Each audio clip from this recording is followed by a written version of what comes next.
The disease of greed. A second mental disease is greed for money, prestige, delicacies, luxurious objects, or anything else.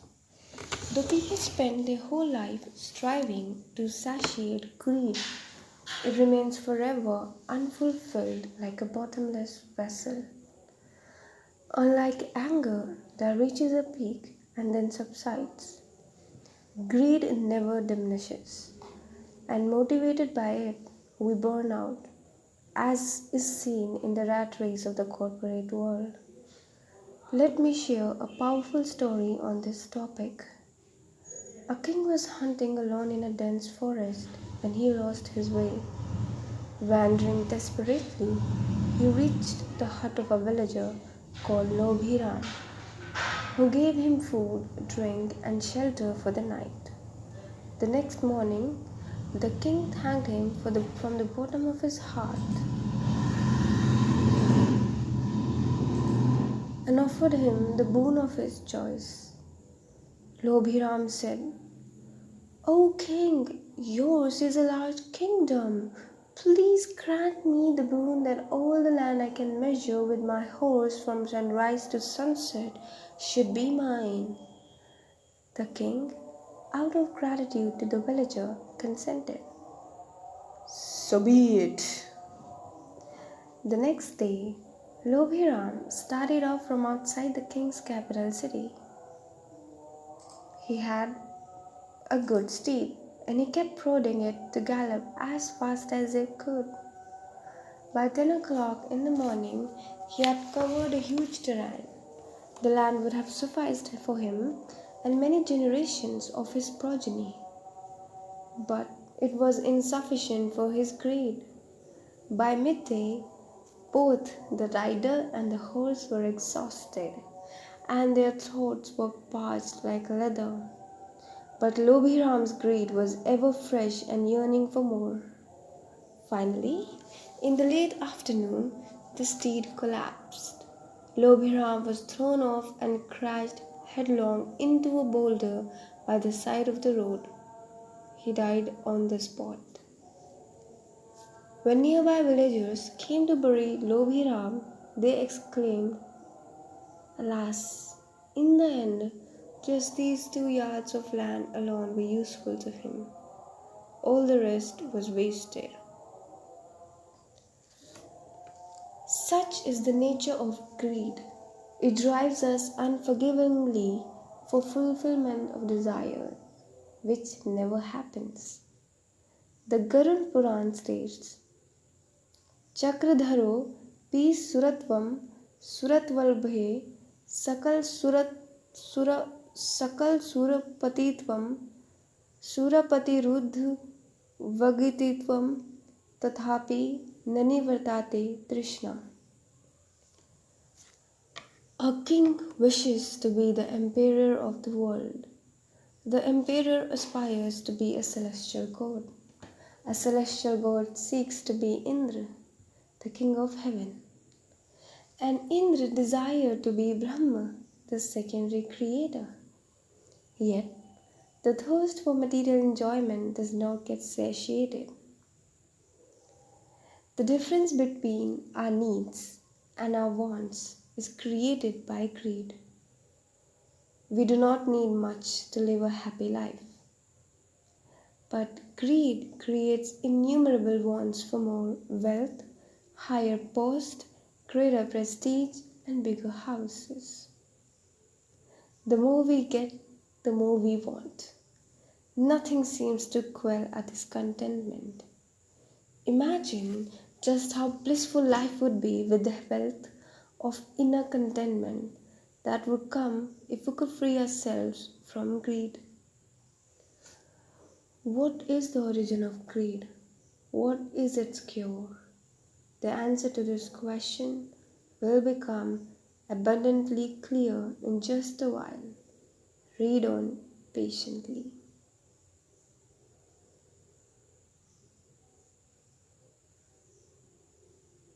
The affliction of desire.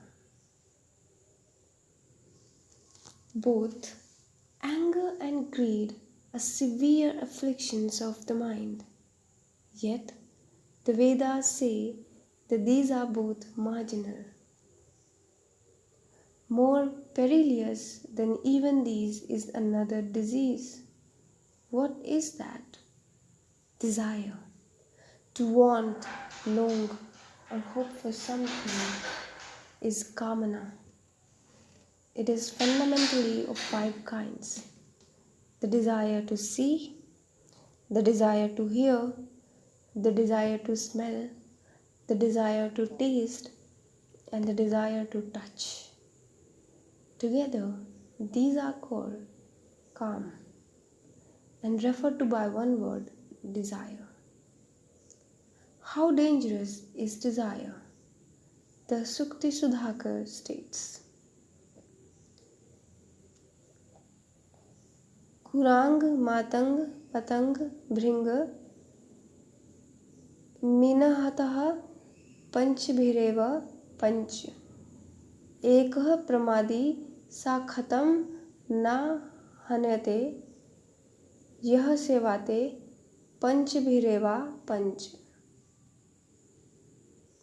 This popular verse translates as follows: The deer loves music for the pleasure of the ear. It is enticed by the hunter who plays melodious music and shoots the desire when it comes to hear it, and shoots the deer when it comes to hear it. The elephant loves the tactile enjoyment it gets from its skin. It is lured into the net by the female elephant and becomes easy prey for the waiting poacher. The moth lusts for the light to gratify its eyes. It is drawn to the flame and gets burned alive. The bee loves fragrance, for it gives pleasure to its nostril. It refuses to fly off when the flower closes at sunset and gets trapped within. The fish, yearning for indulgence of its tongue, nibbles at the bait and ends up in the fisherman's frying pan. All these die in pursuit of the pleasure of one of the senses. What will happen to the human who is chasing all 5 objects of gratification? Desire is universally singled out in all the Vedic scriptures as the worst mental affliction. We may wonder why it is considered such a big culprit. In anger, people destroy life and property. In greed, they waste their whole life accumulating meaningless goods and boast they could easily live without. But in desire, they only hanker for gratification and indulgence. So isn't desire relatively innocuous in comparison to anger and greed? No, it is not. For desire is the mother of anger and greed. Let us understand this in the following sections. Anger arises from desire. Let us understand the origin of anger through the following story. Chandu developed a deep desire to eat ice cream. He purchased 2 liters of chocolate chip from the local ice cream store and placed it in the freezer.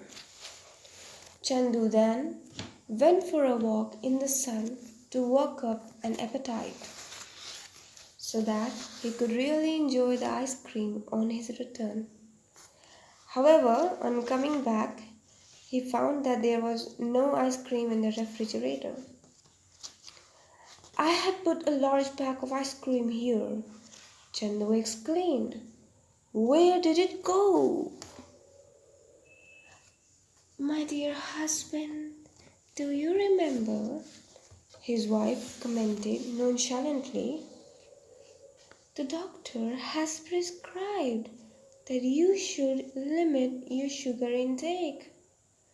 I have trashed the ice cream." "What? You threw the ice cream! Chandu yelled. He became incensed with rage upon his wife.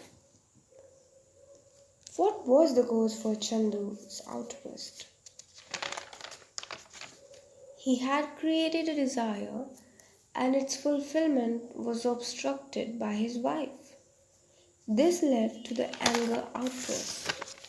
Therefore, anger comes not on its own, but from the obstruction of desire. Consider other example. We grow angry when we want our family to concur with our views and they do not. We become angry when others refuse to follow our suggestions or instructions. Thus, desire is the mother and anger is its child. Sometimes people come to me saying, Swamiji, everything is okay in me except for anger. You do not have any affliction apart from anger, I ask. No, Swamiji, anger is my only problem. Impossible. If anger is present, its cause, desire, must also be present. No, Swamiji, anger is my only problem. Impossible. If anger is present, its cause, desire, must also be present. We have learned that the cause for anger is the obstruction of desire. Cause for anger is the obstruction of desire. Now let us determine the cause for greed. Greed also arises from desire. Let us go back to the example of Chandu and his wife.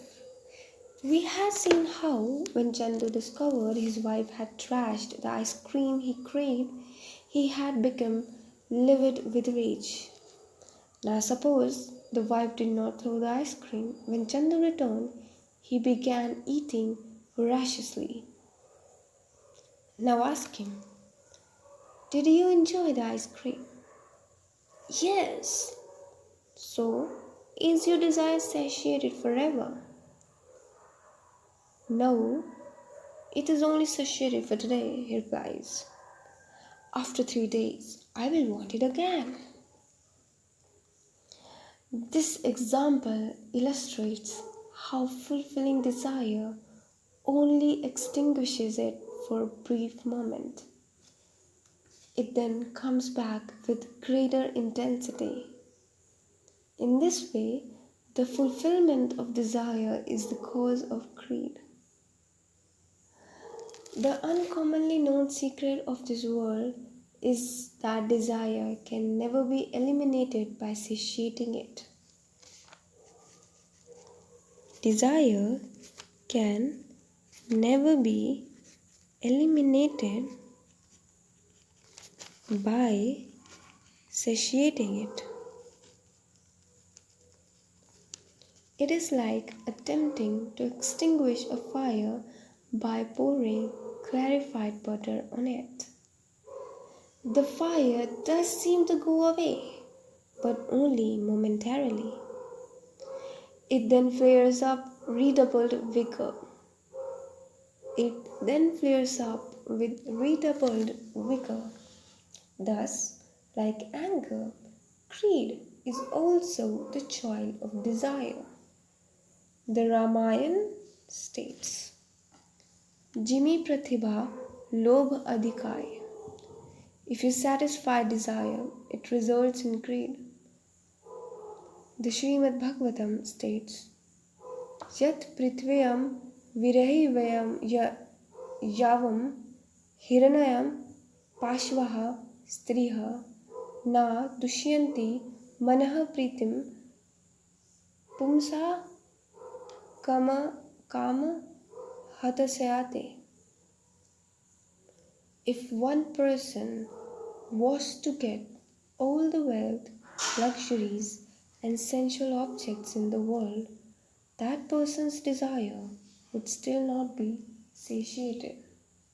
Hence, knowing it to be the cause of misery, an intelligent person should renounce desire. The Puranas relate a powerful story about how desires get inflamed.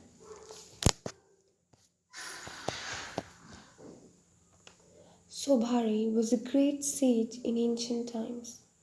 He is mentioned in the Rig Veda, where there is a mantra called Sobhari Sutra. There is also a scripture called the Sobhari Samhita. In other words, he was not just another hermit. Sobhari had attained such control over his body that he could submerge himself in the Yamuna and meditate underwater. One day, he saw two fish meeting. This spectacle carried away his mind and senses, and the desire for sexual consummation arose in him. He abandoned his spiritual practice and came out of the water, wondering how to fulfill his desire. At that time, the king of Ayodhya was Manidhatta, a very illustrious and noble ruler. He had 50 daughters, each more beautiful than the other.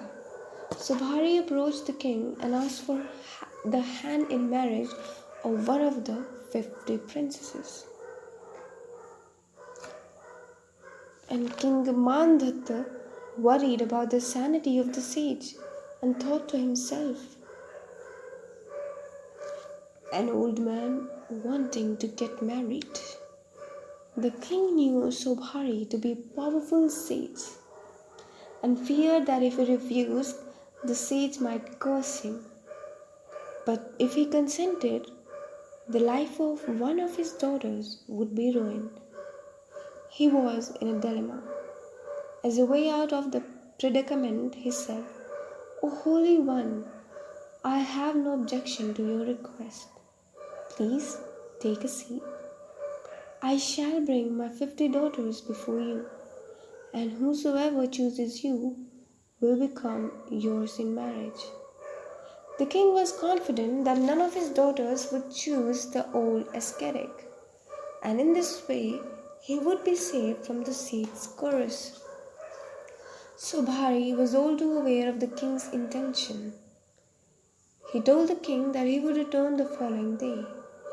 That evening, he used his yogic powers to turn himself into a handsome young man. Consequently, when he presented himself at the palace the next day, all the 50 princesses chose him as their husband. The king was bound by the word he had given and was compelled to marry all his daughters to the sage. Now the king was deeply concerned about how Sage Sobhari could keep his 50 daughters happy. However, Sobhari again used his yogic powers, putting the king's apprehensions to rest. He assumed 50 forms, created 50 palaces for his wives, and lived separately with each of them. In this manner, thousands of years passed by. The Puranas state that the Sobhari had many children from each of them, and those children had further children, until a tiny city was created. One day, Sobhari came to his senses and exclaimed, "Aho Imam, Pashyatame Vinasham." O humans, those of you who make plans to attain happiness through material acquisitions, be careful. Look at my degradation. I used to sit in Samadhi in the Yamuna. One desire arose, and to satiate it, I created 50 bodies by my yogic powers, living with 50 women for thousands of years. And yet, the senses did not experience fulfillment. They only kept hankering for more. Learn from my downfall and be not fooled into thinking you will ever fulfill desire. Realized he had been chasing a mirage.